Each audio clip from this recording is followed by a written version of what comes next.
नमस्कार दोस्तों, मैं सुनील श्रोती महावीर पब्लिकेशन के इस ऑनलाइन प्लेटफॉर्म पे आपका स्वागत करता हूं। साथियों, पब्लिकेशन द्वारा एक शानदार श्रृंखला आपके लिए शुरू की गई है, जैसा कि आप जानते हैं, जिसके अंतर्गत एमपीजीके के सभी टॉपिक से संबंधित कुछ खास ऑब्जेक्टिव आपके लिए लाए जा रहे हैं, जिसके अंतर्गत हमारे दो प्रयास हैं।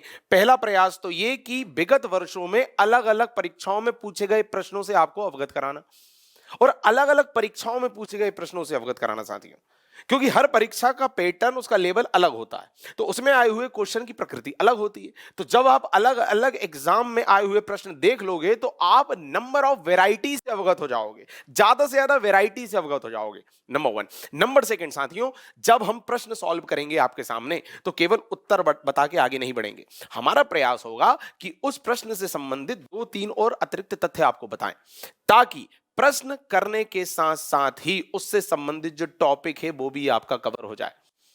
और साथियों, आपको छुटकारा मिल जाएगा उस परंपरागत अध्ययन की पद्धति से, जिसमें बैठ के थ्योरी का रट्टा मारना पड़ता है। आपको वो नहीं करना पड़ेगा।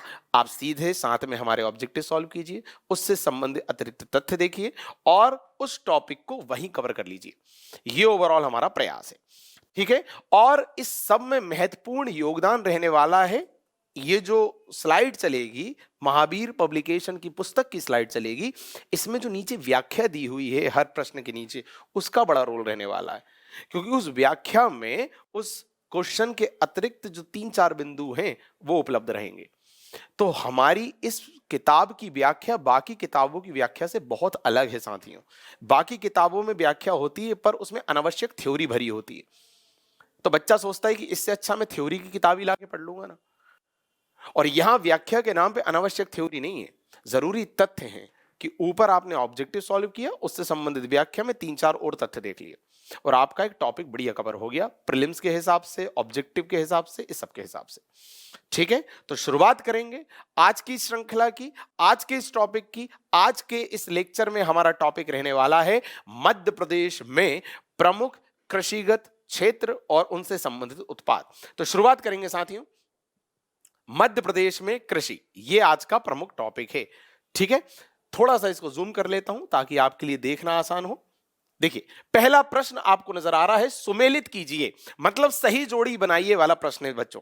पहला इसमें आपको दिख रहा है अदरक, दूसरा गन्ना, तीसरा मिर्च, चौथा सरसों। मतलब कौन सा उत्पाद कहां होता है उसका मैच करना है, मैच द कॉलम में। तो देखिए, व्याख्या यदि देख लेंगे तो आपको सीधे उत्तर नजर आ जाएगा। व्याख्या में अदरक के सामने लिखा है छिंदवाड़ा, मतलब ए का 4 है ना। गन्ना के सामने लिखा होशंगाबाद, मतलब बी का 3। मिर्च के सामने लिखा खरगोन, मतलब सी का 2। और सरसों के सामने लिखा मुरैना, मतलब डी का 1। तो कौन सा उत्पाद सबसे ज्यादा कहां होता है ये आपको सीधे याद कर लेना है बच्चों। प्रश्न बनते हैं इस पर। और सरसों जो है वो मुरैना में होता है, पर सरसों के अलावा और क्या होता है मुरैना में, तो राई भी अच्छा खासा होता है दोस्तों। राई, सरसों, ये सब मुरैना में होता है। ठीक है, इसके अलावा छिंदवाड़ा हमने देख लिया, गन्ना होशंगाबाद देख लिया। होशंगाबाद में गेहूं भी अच्छा खासा होता है। प्रति हेक्टेयर के हिसाब से सबसे ज्यादा गेहूं यदि कहीं हो रहा है तो वो होशंगाबाद में हो रहा है, क्षेत्रफल के हिसाब से। ठीक है, आगे चर्चा करेंगे जब गेहूं वाले ऑब्जेक्टिव आएंगे। तो होशंगाबाद कई मामलों में बहुत आगे है। इसके अलावा जब हम नहरों से सिंचाई करते हैं तो नहरों से सिंचाई करने के मामले में भी नंबर 1 कौन है, होशंगाबाद। तो यहां आपको होशंगाबाद जब दिख रहा है तो केवल गन्ने तक महदूद नहीं रहना है आपको, आप उससे संबंधित और क्या क्या जान सकते हैं वो जान लीजिए। अभी गेहूं के लिए भी प्रसिद्ध है, सर्वाधिक नहरों से सिंचाई भी वहीं हो रही है, यह आपके दिमाग में स्पष्ट होना चाहिए। मुरैना में मैंने बताया सरसों अकेला नहीं है, राई भी सबसे ज्यादा हो रहा है। क्लियर, आगे बढ़ेंगे बच्चों। अगला क्वेश्चन, सुमेलित कीजिए। एक बार फिर सुमेलित का आया, वही एक तरफ सब्जी दी है, एक तरफ जिले दिए। अब देखिए दोस्तों, एक बात और, आप यदि पेन कॉपी लेके नहीं बैठे तो आप अपना नुकसान कर रहे हैं, क्योंकि मैं कई ऑब्जेक्टिव के अतिरिक्त तथ्य आपको बताऊंगा तो आप वहीं लिख लेंगे। दूसरा, थोड़ा सा क्लासिफाई करके एक नोट्स तैयार कर लेंगे। मैं बताऊंगा कैसे। जैसे देखिए, 4 हमने उत्पाद यहां बता दी कि कौन सा कहां होता है, 4 उत्पाद हम यहां बता रहे हैं कि कौन सा कहां होता है, तो आपके पास सीधे 8 उत्पादों की एक सूची पहुंच गई कि कौन सा कहां होता है, और 4-5 और आगे मिल जाएंगे, तो 20-25 उत्पाद की सूची आपके पास यहीं तैयार हो जाएगी। अब उससे बाहर क्या ही आएगा एग्जाम में। ठीक, एक तरह से इंपॉर्टेंट उत्पाद पता चल जाएंगे। नहीं तो क्या होता है, हम अनावश्यक सूची रट रहे होते हैं बैठ के, जो नहीं पढ़ना वो भी याद कर रहे होते हैं। ठीक, चलिए आगे बढ़ते हैं। हाँ, तो अगला क्वेश्चन, आलू कहां हो रहा है, धनिया कहां हो रहा है, और देखते हैं इस साइड है सेकेंड हाफ इसका। प्याज कहां हो रहा है और लहसुन कहां हो रहा है। तो साथियों नीचे सीधे व्याख्या देखिए, आलू के सामने लिखा है इंदौर, मतलब आलू इंदौर में सर्वाधिक हो रहा है। धनिया के सामने लिखा है गुना, गुना में होता है धनिया सबसे ज्यादा। प्याज के सामने लिखा खंडवा, और लहसुन के सामने लिखा मंदसौर। यहां हो रहे हैं उत्पाद। देखिए 4 उत्पाद अभी पता चले, 4 ये पता चले, और आगे और भी पता चल जाएंगे। तो बढ़िया सूची बनाइए, सीधे प्रश्न बनते हैं। यहां पर एक वैरायटी भी आपको पता चले गई कि भाई उत्पादों पे तो सीधे प्रश्न बनना है, कौन सा उत्पाद कहां हो रहा है। ठीक, तीसरे क्वेश्चन पे जाते हैं। किस जिले में हाइड्रेट जल पंप का प्रयोग किया जाता है, सिंचाई देने करने में हाइड्रेट जल पंप का प्रयोग हो रहा है, कहां हो रहा है, खंडवा, देवास, खरगोन या रतलाम। तो साथियों सही आंसर आपको दिख रहा होगा खरगोन, मतलब 3। ये सी जो है, ये 3 वाला जो है सही आंसर है। खरगोन के बारे में और यदि कुछ अतिरिक्त तथ्य आप देखना चाहें तो देखिए व्याख्या में दिया हुआ है, व्याख्या में दिया हुआ है कि खरगोन में देजला देवड़ा नगर कुंदा नदी में है। देजला देवड़ा नहर, आई एम सॉरी नगर बोल दिया मैंने, नहर कुंदा नदी पे है। देजला देवड़ा परियोजना या नहर किस जिले में है, खरगोन में ही है। अब यदि नहर है, परियोजना है, तो वो किसी ना किसी नदी पे होगी। तो कौन सी नदी पे है, कुंदा नदी पे। देखिए कितने सारे प्रश्न कवर हो गए। तो कुंदा नदी कहां है, खरगोन में है। उस पे कौन सी नहर या परियोजना है, देजला देवड़ा। और खरगोन काय के लिए प्रसिद्ध है, हाइड्रेट जल पंप द्वारा सिंचाई करने के लिए प्रसिद्ध है। और सुनिए इसके अतिरिक्त साटक नहर से जिले में सिंचाई होती है। तो एक और परियोजना, एक और नहर है साटक, ये भी कहां है, खरगोन में। तो आपको क्या करना है, खरगोन की हेडिंग डालना है और उससे संबंधित सारी सिंचाई से संबंधित बिंदु वही लिख लेने। क्या क्या देखा हमने, देजला देवड़ा, दूसरा साटक परियोजना, देजला देवड़ा किस नदी पर है, कुंदा, और हमने क्या देखा, हाइड्रेट जल पंप सबसे ज्यादा, यही देख लिया। अच्छा दूसरे जो ऑब्जेक्टिव हैं उन पे भी थोड़ी सी चर्चा कर लेते हैं। ऑब्जेक्टिव बोल रहा हूं, आई एम सॉरी, दूसरे जो ऑप्शन है उन पे भी चर्चा कर लेते हैं थोड़ी थोड़ी जितनी पॉसिबल है।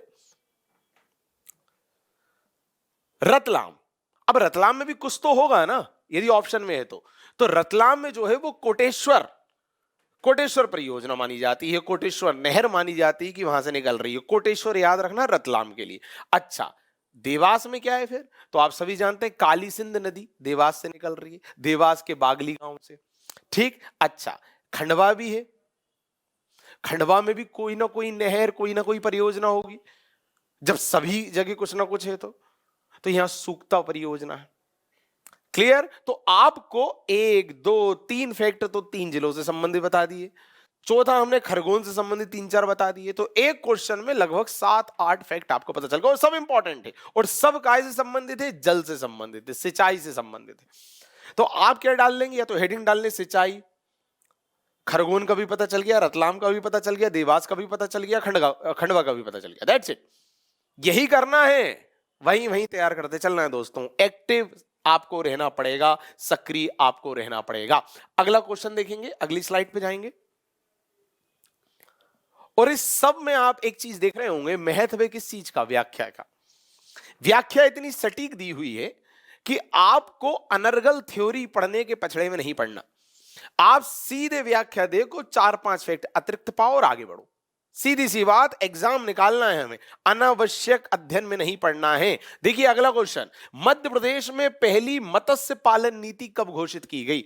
मत्स्य पालन नीति मध्य प्रदेश में कब घोषित की गई, 10 अप्रैल 2006, 12 मई 2008, 9 मार्च 2009 और 22 अगस्त 2008। 4 ऑप्शन है। अच्छा अब एक चीज देखिए, डेट सहित पूछ रहे हैं भाई साहब। पहले क्या होता था कि हम बस ईयर देख के ना आगे बढ़ जाते थे, हमें लगता था ईयर हो गया काफी है, बट अब डेट भी पूछी जा रही है। साथियों सही आंसर इसका होने वाला है 22 अगस्त 2008, मतलब डी वाला। अब देखिए थ्योरी थोड़ी सी पढ़ लेते हैं, व्याख्या थोड़ी सी देख लेते हैं। मध्य प्रदेश के मुख्यमंत्री शिवराज सिंह चौहान ने, अब शिवराज सिंह चौहान मध्य प्रदेश के मुख्यमंत्री जानते हैं आप लोग, और कौन सी बार, चौथी बार मुख्यमंत्री। ठीक, किस विधानसभा क्षेत्र से आते हैं, तो बुधनी विधानसभा क्षेत्र से आते हैं। वो बुधनी विधानसभा क्षेत्र किस जिले में आता है, सीहोर जिले में आता है। ठीक है, आगे बढ़ते हैं। तो शिवराज सिंह चौहान जी जो चौथी बार मुख्यमंत्री हैं ने जबलपुर के जवाहरलाल नेहरू कृषि विश्वविद्यालय में आयोजित महुआ महापंचायत के अवसर पर 22 अगस्त 2008 को प्रदेश की पहली मत्स्य पालन नीति की घोषणा की। तो आपको पहले तो एक फैक्ट और ये मिल गया यहां पर कि जवाहरलाल नेहरू कृषि विश्वविद्यालय कहां का, जबलपुर। तो क्वेश्चन क्या बनेगा, जवाहरलाल नेहरू कृषि विश्वविद्यालय कहां है, तो जबलपुर में है ना। और अतिरिक्त देखिए मैं आपसे बातें ना तथ्यों में बातें करूंगा, मैं आपसे फैक्ट्स के माध्यम से बातें करूंगा। मैंने शिवराज सिंह चौहान जी का नाम शिवराज सिंह चौहान जी नहीं लिया, मैंने क्या बोला, ऐसे मुख्यमंत्री जो चौथी बार मुख्यमंत्री बने वो शिवराज सिंह चौहान। तो दिमाग में ना बैठ जाएंगी चीजें, सुन के ज्यादा याद होता है। चलिए आगे बढ़ते हैं। हाँ तो यहां क्या क्लियर हो गया आपको कि जवाहरलाल नेहरू कृषि विश्वविद्यालय है कहां, जबलपुर में। चलिए, और इसके साथ ही मध्य प्रदेश मछुआरों के लिए अलग से नीति बनाने वाला देश का पहला राज्य बन गया। देश का पहला राज्य बन गया मध्य प्रदेश, मछुआरों के लिए अलग से नीति बना रहा है। अच्छा आगे बढ़ेंगे भैया। मध्य प्रदेश में अल्पावधि कृषि फसल ऋण किस दर पर दिया जाना तय हुआ। अल्पावधि के लिए जो कृषकों को ऋण दिया जाता है वो किस दर पर दिया जाएगा, 11%, 0%, 8% या 9%। तो साथियों बिना ब्याज पे दिया जाएगा, मतलब 0%। अब देखिए पटवारी परीक्षा 2008 का प्रश्न है ये। अब आप एक बात और रेखांकित करते चलिएगा कि हम किस किस एग्जाम के क्वेश्चन आपसे शेयर कर रहे हैं। अभी पटवारी लेवल का हुआ, और सीधे प्रश्न क्या है कि आप किसानों को जो अल्पावधि ऋण दे रहे हो वो किस ब्याज दर पे दे रहे हो। तो आंसर इसका है 0%। और दोस्तों बिना ब्याज के कृषि ऋण देने वाला भी मध्य प्रदेश देश का पहला राज्य बन गया। अब देखिए इंपॉर्टेंट फैक्ट, ये व्यवस्था कब से शुरू हुई, तो 1 अप्रैल 2012 से शुरू हुई। कितने फैक्ट कवर हो गए, 0% पर कृषि ऋण। दूसरा फैक्ट, ऐसा करने वाला पहला राज्य। तीसरा फैक्ट, कब से शुरू हुआ, तो 1 अप्रैल 2012 से शुरू हुआ। क्या बातें क्लियर हैं, आगे बढ़ते हैं। चलिए, और आप भी अब इसको ऐसे ही देखिएगा, तथ्यों में बात किया करो आपस में भी। जब किसी को बोलो कि आपको पता है मध्य प्रदेश 0% पर ऋण दे रहा है, तो ऐसे नहीं बोलना, इसको ऐसे बोलना, आपको पता है मध्य प्रदेश ना 2012 से 0% पर ऋण दे रहा है। तो वो चीज बैठेगी दिमाग में कि 2012 से दे रहा है। चलिए, मध्य प्रदेश की मुख्य फसल डैश डैश डैश है। मध्य प्रदेश की मुख्य फसल डैश डैश डैश है, कौन सी है। देखिए ड्रग इंस्पेक्टर परीक्षा 2012 में आया हुआ प्रश्न, पहला वाला प्रश्न पटवारी में आया था, यह वाला प्रश्न ड्रग इंस्पेक्टर 2012 में आया। अच्छा, ऑप्शन क्या है, गेहूं, चना, ज्वार और उपरोक्त सभी। तो साथियों आपको बिल्कुल बोल्ड में स्पष्ट दिख रहा होगा कि गेहूं इसका सही आंसर है, कि गेहूं जो है वो मध्य प्रदेश की सबसे मुख्य फसल है। अच्छा क्यों है, क्यों है, क्योंकि सबसे ज्यादा क्षेत्र पर इसी फसल को बोया जाता है। पॉइंट नंबर 1, कितने क्षेत्र पर बोया जाता है, तो लगभग 55 लाख हेक्टेयर क्षेत्र पर बोया जाता है। ठीक, और सुनिए, जब इसे बोया जाता है तो प्रदेश का जो कुल सिंचित एरिया है, सिंचित एरिया मतलब इरिगेटेड लैंड, उसका 50% इसके अंतर्गत आता है। मतलब कौन सी फसल है जो सबसे ज्यादा सिंचित भूमि को कवर करती है, इरिगेटेड लैंड को कवर करती है, तो वो भी गेहूं है। तो सबसे ज्यादा बोए जाने वाली फसल गेहूं, सबसे ज्यादा सिंचित क्षेत्रफल को कवर करने वाली फसल गेहूं, और कितने क्षेत्र को कवर कर रही है, तो 55 लाख हेक्टेयर क्षेत्र को कवर कर रही है। यह भी पता होना चाहिए, इसलिए तो मुख्य फसल है, ऐसी थोड़ी मुख्य फसल। अच्छा और सुनिए अतिरिक्त तथ्य, यदि अब मुख्य फसल है तो इसका उत्पादन भी अच्छा खासा हो रहा होगा। तो दोस्तों गेहूं के मामले में मध्य प्रदेश जो है वो देश में दूसरे नंबर पर है, उत्तर प्रदेश नंबर 1, मध्य प्रदेश नंबर 2। इसके अलावा यदि हम प्रति हेक्टेयर उत्पादन की बात करें तो उसमें भी मध्य प्रदेश तीसरे नंबर पर है। उसमें नंबर 1 पंजाब है, फिर यूपी और फिर एमपी। तो उत्पादन के मामले में नंबर 1, नंबर 2, प्रति हेक्टेयर उत्पादन के मामले में नंबर 3। यह भी पता होना चाहिए। कहां कहां होता है, तो दोस्तों गेहूं का सर्वाधिक संकेंद्रण बोल रहा हूं, पूर्वी मालवा और नर्मदा घाटी क्षेत्र में है। यदि हम सर्वाधिक उत्पादन की बात करें तो सर्वाधिक उत्पादन चंबल घाटी क्षेत्र में है, और प्रति हेक्टेयर या क्षेत्रफल के हिसाब से सर्वाधिक उत्पादन की बात करें तो होशंगाबाद में है। वही होशंगाबाद जहां नहरों से सर्वाधिक सिंचाई होती है। ये सब बातें आपको याद रखनी है गेहूं से संबंधित। लगभग 8 से 10 फैक्ट मैंने आपको बताया। ठीक, आगे बढ़ेंगे।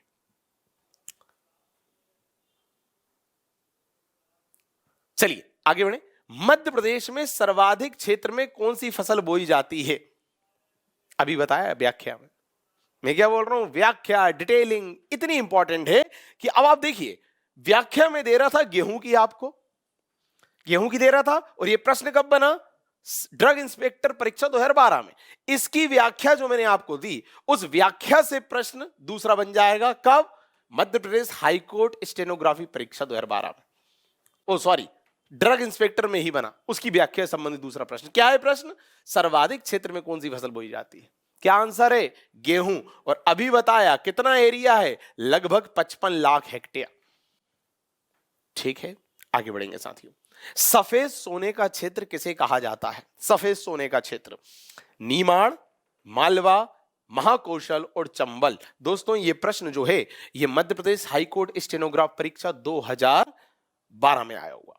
अब वैरायटी देखिए, पटवारी कवर किया हमने, ड्रग इंस्पेक्टर कवर किया, अब हम हाईकोर्ट वाले प्रश्न कवर कर रहे हैं। क्लियर? नीमाड़, मालवा, महाकौशल और चंबल। साथियों आंसर है नीमाड़। नीमाड़ में भी 2 क्षेत्र होते हैं, आप सभी को पता है, नहीं पता है तो अब जान लीजिए। पश्चिमी नीमाड़ होता है जिसे खरगोन कहा जाता है, और पूर्वी नीमाड़ होता है जिसे खंडवा कहा जाता है। वो सफेद सोने के लिए प्रसिद्ध है। यदि ये प्रश्न आए तो आप नीमाड़ लगाएंगे। पश्चिमी नीमाड़ मतलब खरगोन और पूर्वी नीमाड़ मतलब खंडवा। बट ये सफेद सोने का मतलब क्या है?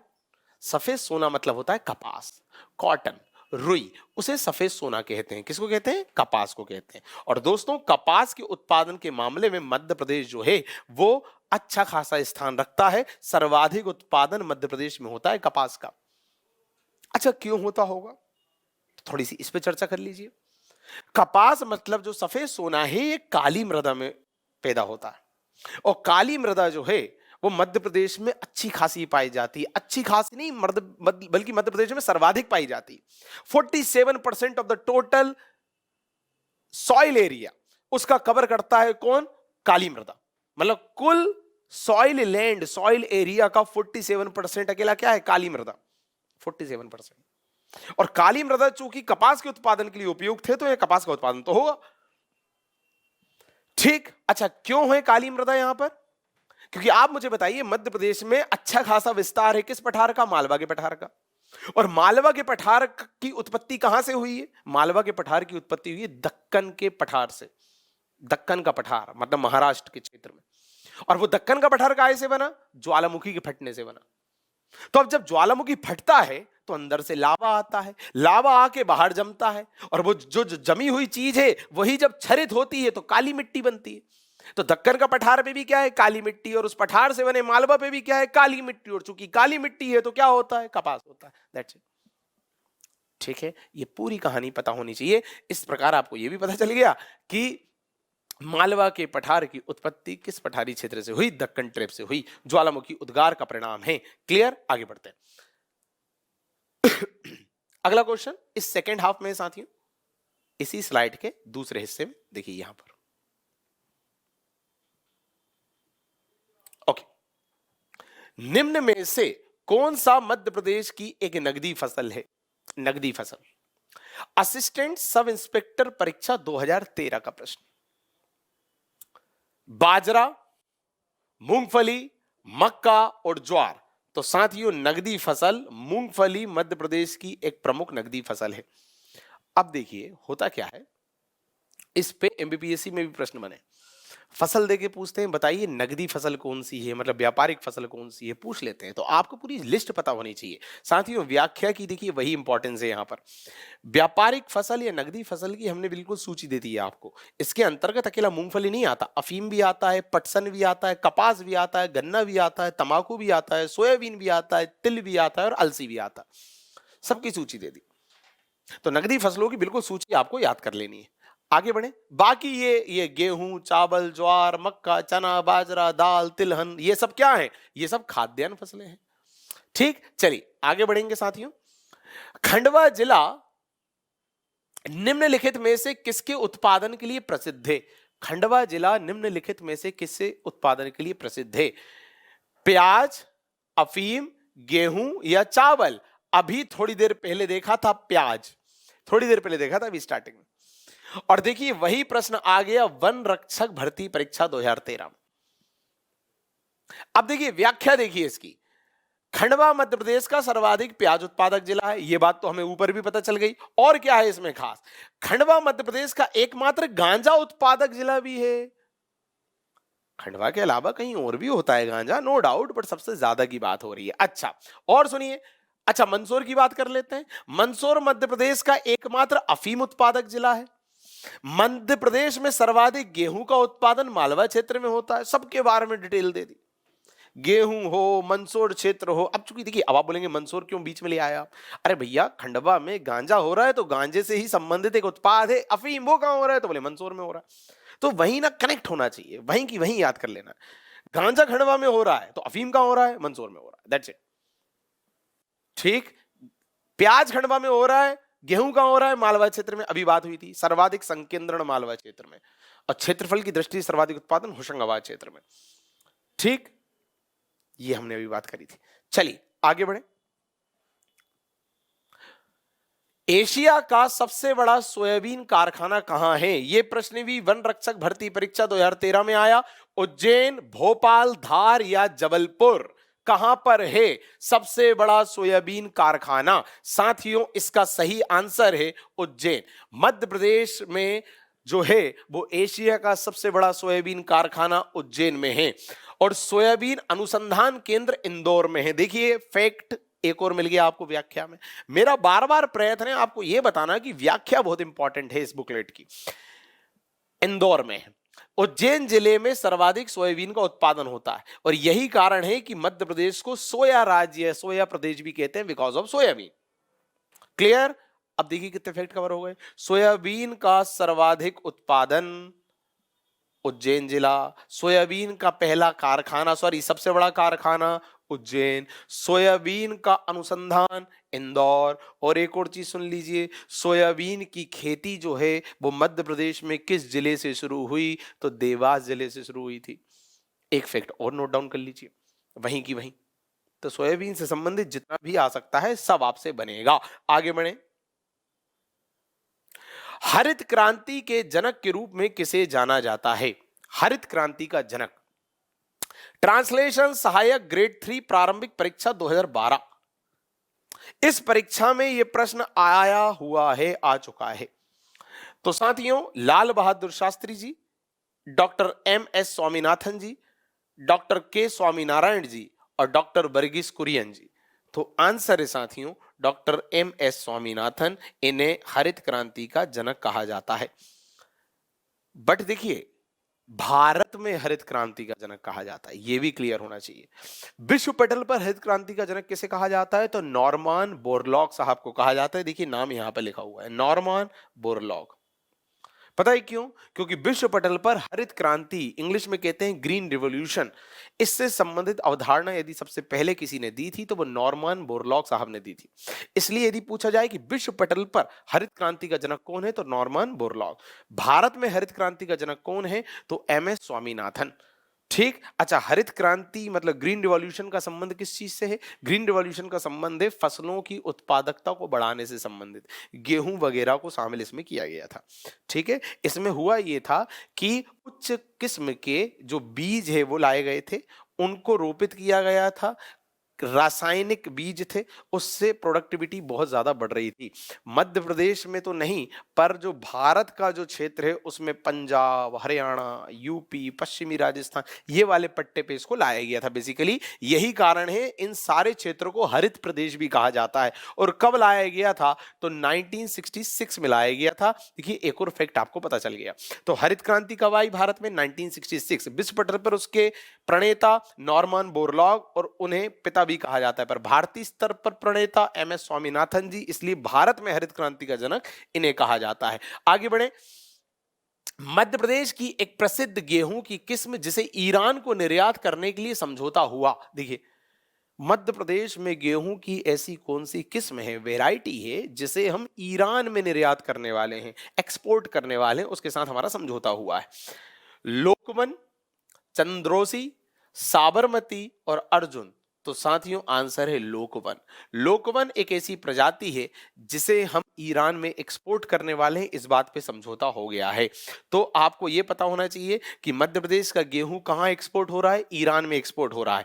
और मध्य प्रदेश में गेहूं की कौन कौन सी किस्म है, तो किस्मों के नाम भी पता होने चाहिए। आप यदि पुराने प्रश्न पत्र देखें तो फसलों की, उत्पादों की किस्में भी पूछी गई हैं दोस्तों, तो किस्म भी पता होनी चाहिए। अगला देखें, मध्य प्रदेश में किस फसल का सबसे अधिक उत्पादन होता है? अभी थोड़ी देर पहले बात करी, चावल, गेहूं, ज्वार या सोयाबीन? तो साथियों गेहूं है ना। उत्पादन के मामले में टोटल कितने क्विंटल उत्पादित हो रहा है उसके मामले में गेहूं नंबर 1। चलिए आगे देखें। अच्छा, ये प्रश्न कब आया? MPPSC prelims 2008। ऊपर हमने प्रश्न देखे जो पटवारी एग्जाम में आए, सब इंस्पेक्टर में आए, ड्रग इंस्पेक्टर में आया, लैब टेक्नीशियन में आया, स्टेनोटाइपिस्ट में आया, हाई कोर्ट वाले में आया। और अब हम देख रहे हैं एमपीपीएससी प्रीलिम्स वाले क्वेश्चन। तो देख रहे हो हर लेवल की परीक्षाओं के प्रश्न समाहित किए गए ताकि हर वैरायटी कवर हो जाए और आपका एक मल्टी डायमेंशनली अप्रोच जो है वो तैयार हो पाए। चलिए आगे देखें। निम्न जिलों को प्रति हेक्टेयर खाद के उपयोग के घटते क्रम में व्यवस्थित कीजिए। नीचे दिए गए कूट में सही उत्तर चुनिए। देखिए ये प्रश्न भी एमपीपीएससी प्रीलिम्स 2008 में आया हुआ है।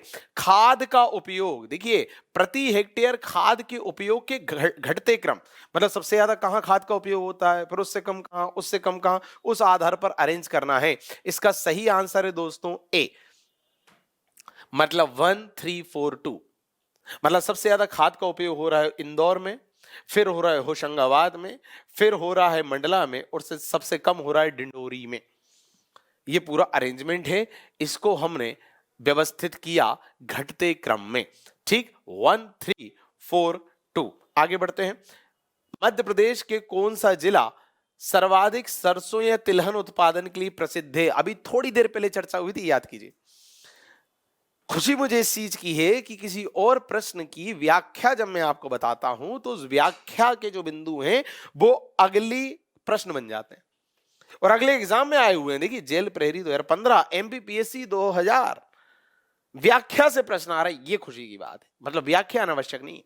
देखिए भिंड मुरैना, बस्तर रायपुर, खरगोन खंडवा या सीहोर भोपाल, तो आप टिक लगा देंगे भिंड मुरैना। अभी मैंने कहा था कि मुरैना जो है वो सरसों के अलावा राई और इस सब के लिए प्रसिद्ध है। राई सरसों दोनों बोला था मैंने, तो देखिए वही पूछ लिया उसने, सरसों। तो मुरैना तो पड़ोस का भिंड भी होगा, सेम ज्योग्राफी, सेम भौगोलिक स्थिति। आगे बढ़ते हैं, सेम जलवायु की स्थिति। मध्य प्रदेश के किस जिले में सर्वाधिक आलू होता है? देखिए उधर व्याख्या में हम देख चुके थे और यह प्रश्न पटवारी 2018 में आया हुआ। क्या लिखा हुआ है कि आलू सबसे ज्यादा कहां होगा? छिंदवाड़ा, अनूपपुर, गुना और दतिया। चूंकि इंदौर इसमें नहीं है साथियों, तो फिर आप प्रायोरिटी किसे देंगे? छिंदवाड़ा को देंगे। आगे बढ़ते हैं। देखिए इंदौर में होता है अमूमन, सामान्य तौर पर यदि देखें, पर चूंकि ऑप्शन में जब नहीं होगा तो आपको छिंदवाड़ा लगाना है। आगे देखें, सोयाबीन उत्पादन सबसे अधिक किस प्रदेश में होता है? देख रहे हो, कौशल विकास संचालनालय recruitment exam 2016, MPPSC prelims 2009, 2000, MPPSC pre 2003, पटवारी 2008, जेल प्रहरी 2009, परिवहन आरक्षक 2012। कितने ज्यादा एग्जाम में आया हुआ प्रश्न। कहां होता है भाई? मध्य प्रदेश में होता है। अभी देखा हमने, सोया प्रदेश कहते हैं। और सबसे बड़ा कारखाना एशिया का कहां है? मध्य प्रदेश के उज्जैन में है, अभी देखा।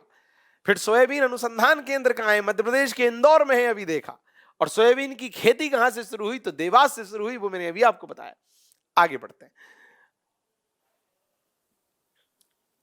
चलिए अगला प्रश्न देखते हैं। मध्य प्रदेश में वर्षा के अप्रवाहित जल को, मध्य प्रदेश में वर्षा के अप्रवाहित जल को सिंचाई के लिए रोकने हेतु कौन सी योजना है? यहां से बोलते हैं तो प्रश्न ही ना देख, भाई की बेइज्जती नहीं होनी चाहिए। गलत आंसर दिया उसने।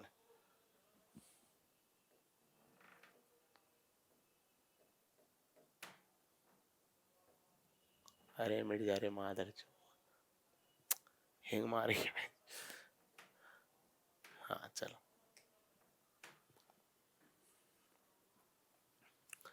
अगला प्रश्न देखते हैं साथियों। मध्य प्रदेश में वर्षा के अप्रवाहित जल को सिंचाई के लिए रोकने हेतु कौन सी योजना चलाई गई?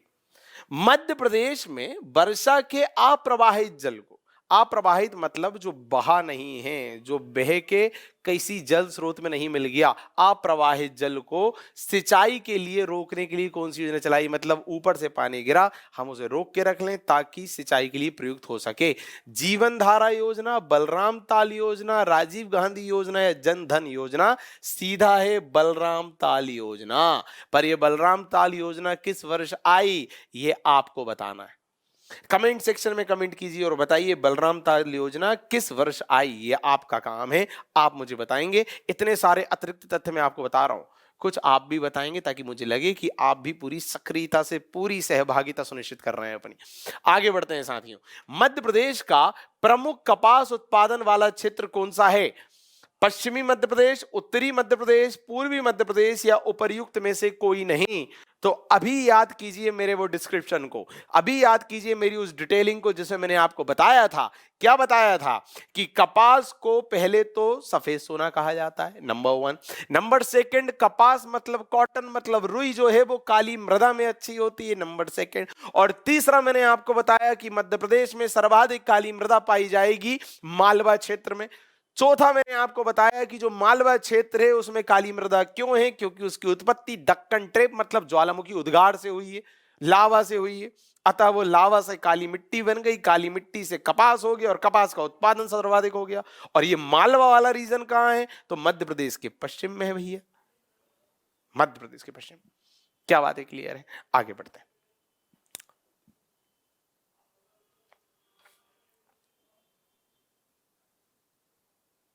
अगला क्वेश्चन देखेंगे साथियों। निम्न में से मध्य प्रदेश में सर्वाधिक सोयाबीन कहां होता है? सर्वाधिक सोयाबीन कहां होता है? Malwa region, Bundelkhand region, Baghelkhand region या इनमें से कोई नहीं? क्वेश्चन कब आया? क्वेश्चन आया एमपीपीएससी प्रीलिम्स 2012। चाहे एमपीपीएससी हो, चाहे पटवारी हो, चाहे सब इंस्पेक्टर हो, चाहे कुछ भी हो, हर एग्जाम के प्रश्न हम कवर कर रहे हैं। ओके, तो साथियों इसका सही आंसर है मालवा रीजन। थोड़ी देर पहले आपने देखा सबसे बड़ा कारखाना उज्जैन है ना, अनुसंधान केंद्र इंदौर, खेती की शुरुआत हुई देवास से, और ये सब कहीं ना कहीं कौन से पट्टे में आते हैं? मालवा में। तो फिर क्या दिक्कत है? तो आप मालवा लगा देंगे। और अभी एक और मालवा से संबंधित एक और बात हमने देखी थी। क्या देखी थी? कि गेहूं नाम की फसल का भी सर्वाधिक संकेंद्रण यदि कहीं है तो पूर्वी मालवा और नर्मदा घाटी क्षेत्र में। तो मालवा कई फसलों का संकेंद्रण केंद्र बना हुआ है, कई फसलों का, गेहूं का भी, सोयाबीन का भी और कपास का भी थोड़ी देर पहले हमने देखा था। क्योंकि काली मिट्टी शानदार है ना दोस्तों। आगे बढ़ते हैं। जलवायु शानदार है ना, मालवा की जलवायु की हर किसी ने तारीफ करी है अलग अलग समय में, ये भी आप जानते हैं। आगे देखते हैं। मध्य प्रदेश में सिंचाई तथा विद्युत उत्पादन के लिए कौन सी नदी सबसे महत्वपूर्ण है? क्वेश्चन आया है कराधान सहायक एग्जाम 2012 में। चंबल, नर्मदा, सोन या बेतवा? तो सही आंसर है नर्मदा। सिंचाई की दृष्टि से नर्मदा सबसे महत्वपूर्ण नदी है। वही नर्मदा जो 1312 किलोमीटर लंबी है, वही नर्मदा जो 3 राज्यों की सीमाओं को से होकर गुजरती है, वही नर्मदा जो मध्य प्रदेश में 1077 किलोमीटर की है, उसी नर्मदा का सबसे बड़ा योगदान है। और वही नर्मदा जो मध्य प्रदेश की सबसे लंबी नदी, वही नर्मदा सबसे ज्यादा सिंचाई या विद्युत के उत्पादन को सुनिश्चित कर रही है। ठीक, आगे बढ़ते हैं। मध्य प्रदेश में सबसे अधिक क्षेत्र किस साधन से सिंचित होता है? देखिए, सिंचाई के कई साधन होते हैं ना दोस्तों, नलकूप होते हैं, कुएं होते हैं, नहर होता है, तालाब होता है। तो आपको ना मैं पूरा क्लासिफाई करके बहुत सारी चीजें बताने वाला हूं, बहुत सारी चीजें। आप पेन कॉपी लेके बैठिए, सक्रिय होके बैठिए, यकीन मानिएगा आपको बहुत ज्यादा अतिरिक्त तथ्य मिलने वाले हैं। और सिंचाई से संबंधित एक टॉपिक आपका कवर हो जाएगा अभी 2 मिनट में, सिंचाई के साधन से संबंधित। ठीक, क्वेश्चन क्या है? सबसे अधिक सिंचाई किस साधन से होती है? नहर, कुएं, नलकूप, तालाब या इनमें से कोई नहीं? तो आंसर है कुएं, नलकूप। तो पहला फैक्ट तो आपको यह मिल गया कि मध्य प्रदेश में सर्वाधिक सिंचाई कुएं व नलकूप से होती है। बात खत्म हो गई है। अब कुएं और नलकूप से जो सिंचाई हो रही है तो वो सर्वाधिक कहां हो रही है? ओवरऑल मध्य प्रदेश में सबसे ज्यादा सिंचाई कहां से हो रही है? कुएं और नलकूप से। और उसमें कुएं से सर्वाधिक सिंचाई कहां होती है? मंदसौर में होती है। नलकूप से सर्वाधिक सिंचाई कहां होती है? इंदौर में होती है। और सुनिए, नहर की भी बात कर लेते हैं। नहर से सर्वाधिक सिंचाई कहां होती है? होशंगाबाद में होती है। और रुकिए, तालाब की भी बात कर लेते हैं। तालाब से सर्वाधिक सिंचाई कहां होती है? दक्षिण पूर्वी मध्य प्रदेश में होती है, मतलब बालाघाट में। तो पहले तो आप ये 4 फैक्ट लिखिए कि कुएं से सर्वाधिक सिंचाई मंदसौर, नलकूप से सर्वाधिक सिंचाई इंदौर, नहर से सर्वाधिक सिंचाई होशंगाबाद और तालाब से सर्वाधिक सिंचाई बालाघाट। ये 4 फैक्ट हो गए। 5वां फैक्ट तो यहीं कवर हो गया कि ये वाला सोर्स सबसे ज्यादा है सिंचाई करने वाला। 5 हो गए। और सुनिए, अब क्षेत्र वाइज देख लेते हैं। तो कुएं और नलकूप से सर्वाधिक सिंचाई कहां हो रही है? मध्य प्रदेश के पश्चिम में। नहर से सर्वाधिक सिंचाई कहां हो रही है? मध्य प्रदेश के उत्तर में। और तालाब से सर्वाधिक सिंचाई कहां हो रही है? मध्य प्रदेश के दक्षिण पूर्व में, मतलब बालाघाट। लिख लीजिए आप। आगे बढ़ते हैं साथियों। खंडवा जिला निम्न में से किसके उत्पादन के लिए प्रसिद्ध है? देखिए, वन रक्षक 2013 भी पीछे नहीं है यही प्रश्न को पूछने में। और अब मैं खंडवा से आपसे सुनना चाहूंगा या आपको रिमाइंड कराना चाहूंगा, क्या बात हुई थी अभी खंडवा के बारे में? जानते हैं आप, प्याज के उत्पादन में नंबर 1 है खंडवा। अच्छा, क्यों? तो फिर अफीम के उत्पादन में कौन है? अभी देखा था तो मंदसौर है। अभी देखा था। गेहूं के उत्पादन में कौन है? क्षेत्र के हिसाब से देखें तो होशंगाबाद है। संकेंद्रण मालवा क्षेत्र में है। ठीक, प्रति हेक्टेयर के हिसाब से होशंगाबाद है। और ओवरऑल देखें तो चंबल घाटी क्षेत्र है। और संकेंद्रण के हिसाब से देखें तो मालवा है। ये 3 फैक्ट बताए थे गेहूं के लिए। चावल का सर्वाधिक उत्पादन कहां हो रहा है? चावल कह लो, धान कह लो, बालाघाट में होता है। ये भी लिख लीजिए। पता है क्यों होता है? क्योंकि दोस्तों, चावल एक खरीफ फसल है। पहले तो ये पता होना चाहिए, चावल कौन सी फसल है? खरीफ फसल। गेहूं कैसी फसल है? रबी की फसल। तो जो खरीफ की फसल होती है ना, उनके उत्पादन या उनको उपजाऊ बनाने के लिए बहुत ज्यादा पानी की जरूरत पड़ती है। तो जहां ज्यादा पानी मिलेगा वहां चावल की खेती होगी, मतलब खरीफ की फसल। और मध्य प्रदेश में सबसे ज्यादा पानी मतलब वर्षा कहां होती है? तो सबसे ज्यादा वर्षा होती है मध्य प्रदेश में दक्षिण पूर्व में। यह भी पता होना चाहिए कि मध्य प्रदेश में सर्वाधिक वर्षा किस पट्टे पे होती है? दक्षिण पूर्व में। और दोस्तों, दक्षिण पूर्व में ही कौन सा जिला विद्यमान है? बालाघाट जिला विद्यमान है। यह क्लियर होना चाहिए। तो सर्वाधिक वर्षा दक्षिण पूर्व में, अतः पानी दक्षिण पूर्व में, अतः चावल की खेती दक्षिण पूर्व, मतलब बालाघाट में। ठीक, अब आप कभी नहीं भूलेंगे। और सुनिए, चावल का सर्वाधिक उत्पादन तो बालाघाट में हो रहा है, पर प्रति हेक्टेयर उत्पादन ये कहां हो रहा है सबसे ज्यादा चावल का? तो ये भी होशंगाबाद में हो रहा है। याद रखना, प्रति हेक्टेयर उत्पादन चावल का सबसे ज्यादा होशंगाबाद में हो रहा है। ठीक है, तो अगला क्वेश्चन देखते हैं। भारत में सबसे पहले अधिक अरहर उत्पादन वाला राज्य कौन सा है? मध्य प्रदेश, आंध्र प्रदेश, उत्तर प्रदेश और हिमाचल प्रदेश। एडीए 2013 में आया हुआ प्रश्न। साथियों, मध्य प्रदेश आंसर है। अरहर मतलब तुअर की दाल। इसके उत्पादन में नंबर 1 कौन बना? तो मध्य प्रदेश बना। आगे देखते हैं। मध्य प्रदेश में गेहूं की सिंचाई के लिए सबसे महत्वपूर्ण अवस्था कौन सी कहलाती है? CRI अवस्था, पुटाव अवस्था, ज्वाइंटिंग अवस्था या पुष्पन अवस्था? देख रहे हो, कुछ हटके ही आया प्रश्न। कब आया? एडीए 2013। तो साथियों, CRI अवस्था सबसे उपयुक्त मानी जाती है। ये बस आप याद रख लें। आगे बढ़ते हैं। ठीक, अगला क्वेश्चन। मध्य प्रदेश में किस फसल के अंतर्गत सबसे ज्यादा उन्नत किस्मों का क्षेत्र आता है? मतलब कौन सी फसल है मध्य प्रदेश की जो बहुत ज्यादा वैरायटी कवर कर रही है, बहुत ज्यादा उन्नत किस्मों का उसमें समावेशन हमें देखने को मिलता है? तो गेहूं, धान, मक्का या गन्ना? तो साथियों, गेहूं है वो फसल। और गेहूं के बारे में बहुत फैक्ट बता चुका हूं मैं आपको कि गेहूं का सर्वाधिक उत्पादन हो रहा है। सबसे ज्यादा क्षेत्र में इसको बोया जा रहा है, 55 लाख हेक्टेयर में बोया जा रहा है। सबसे ज्यादा सिंचित क्षेत्र यही फसल कवर करती है, 50% of the total irrigated land. तो सबसे ज्यादा किस्में भी इसी फसल की हैं, मतलब किसकी? गेहूं की। एक बात तो ये कंप्लीट हो गई। दूसरी समझिएगा ध्यान से, यहां धान, धान मतलब वही चावल कह लो, धान कह लो, वो फिर आ गया। थोड़ी सी इसकी भी बात कर लेते हैं।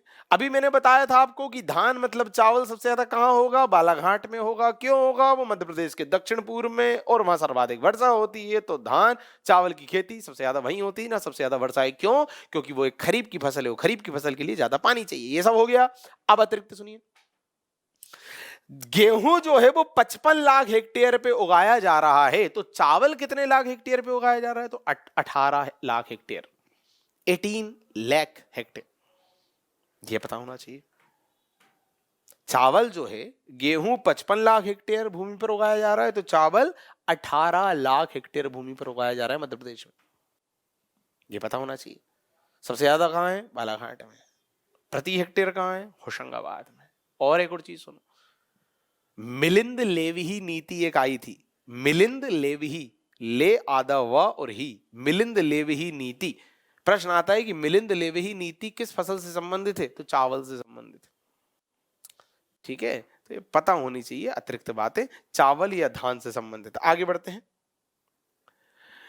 मध्य प्रदेश के किस जिले में सकल बुवाई क्षेत्र के प्रति सकल सिंचित क्षेत्र का प्रतिशत सबसे कम है?